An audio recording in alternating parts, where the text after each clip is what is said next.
पुढची बातमी अशोक खरात संदर्भातली. अशोक खरातला आज पुन्हा एकदा कोर्टात हजर केलं जाणार आहे.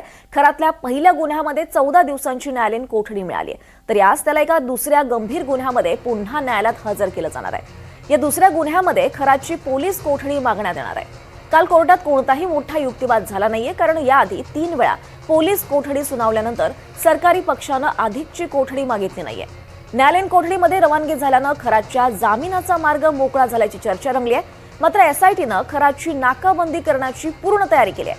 त्यामुळे आजच्या सुनावणीत नेमकं काय होणार याकडे सर्वांचं लक्ष लागलंय. दरम्यान अशोक खरातची पत्नी कल्पना खरात गेल्या 2 दिवसांपासून फरार आहे. एसआयटीसह शिर्डी पोलिसांची पथकं या कल्पनाच्या मागावर आहेत. मात्र अजून सुद्धा कल्पना खरातचा शोध लागत नाहीये. शिर्डी पोलीस ठाण्यात कल्पना खरात विरोधात गुन्हा दाखल झालाय. कल्पनाचा मोबाईल सुद्धा नॉट रिचेबल आहे, त्यामुळे लोकेशन मिळण्यात अडचणी येत असल्याची माहिती सूत्रांनी दिली आहे. अधिक माहिती घेऊयात आमचे प्रतिनिधी प्रांजल कुलकर्णी यांच्याकडून. प्रांजल, कल्पना खरात गेल्या 2 दिवसांपासून फरार आहे. कशा पद्धतीनं त्यांचा शोध घेणं सुरू आहे? पहिले आपण बघितलं तर अशोक खरातचं हे संपूर्ण प्रकरण संवेदनशील आहे. जवळपास 11 गुन्ह्यांची नोंद झालेली आहेत. यासोबतच शिर्डी पोलीस ठाण्यामध्ये देखील अशोक खरातची पत्नी असेल आणि इतर त्याचे साथीदार अशा एकूण 5 जणांविरोधात गुन्ह्याची नोंद झालेली आहे. दरम्यान या शिर्डीमध्ये जो फसवणुकीचा गुन्हा दाखल झाला आहे, फसवणूक आणि सावकारकी असे कायदे लावण्यात आलेले आहेत. आणि यामध्ये आपण बघितलं तर आतापर्यंत जे 2 आरोपी शिर्डीला अटकेत आहेत, अशोक खरात नाशिकला अटक आहेत. मात्र यामध्ये एक अशोक तांबे आणि कल्पना खरात हे अद्याप पोलिसांना मिळाले नाहीयेत.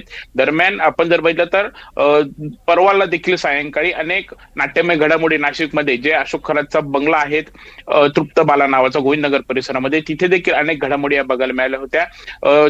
त्या खरं तर एसआयटीच्या पथकाला तिथे जायला खरं तर प्रवेश दिला जात नव्हता. त्यामुळे अक्षरशः गेटवरती उडी मारत त्यांनी मध्ये प्रवेश केला आणि त्यानंतर कुठेतरी कल्पना खरातला ताब्यात घेत आहेत का अशा संपूर्ण चर्चा सुरू असतानाच त्यांच्या मुलाला चौकशीसाठी ताब्यात घेण्यात आलेलं होतं. आणि तेव्हाच हे देखील समोर आलं होतं की कल्पना खरात हे फरार झालेली आहेत. त्यामुळे आता कल्पना खरात नक्की आहेत तरी कुठे असा प्रश्न उपस्थित होत होता. एसआयटी असेल, यासोबतच शिर्डी पोलिसांची पथके ही त्यांच्या मागावरती होती. मात्र आज 2 दिवस उलटून गेलेत, अजूनही कल्पनाचा शोध हा लागत नाहीये. सूत्रांनी दिलेल्या माहितीनुसार तिचा मोबाईल देखील आउट ऑफ कव्हरेज आहे. त्यामुळे निश्चितच आता कल्पना खरातचा शोध का लागत नाहीयेत हा प्रश्न उपस्थित होतोय.